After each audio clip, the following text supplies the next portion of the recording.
If you're a fan of Canadian Airlines International, this is a publication that you'll find interesting. It was called Canadian Contact, and this was the official organ of the maintenance division within Canadian Airlines International. This publication spanned from the late 80s well into the 1990s, and within its pages over those many, many months was information about which aircraft were being maintained, where their inspections were at the company, what aircraft were being sold, leased, overhauled, parts that were being complied with in terms of repairs, overhaul, you name it. If it was a maintenance perspective, it was covered within the pages of this publication.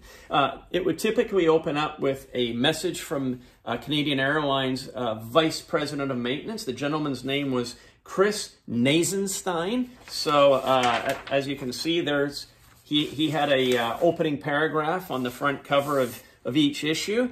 And within the pages, it's fascinating reading. Again, if you were interested in learning about what was happening with Canadian Airlines DC-10s, 737-200s, A310s, the 747s, they were all within these pages. And it's just very, very interesting to look back.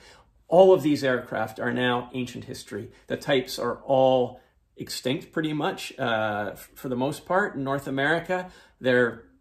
These publications are now 30 years old. The people within them are now, instead of in the 30s, they're in their 60s and 70s. So quite a number of decades have passed since these were published. Over the years, I was able to collect quite a number of these issues, and I thought it was important to get them scanned to preserve the history for aviation fans like you and me that might like to look back on what was happening with the company during those years.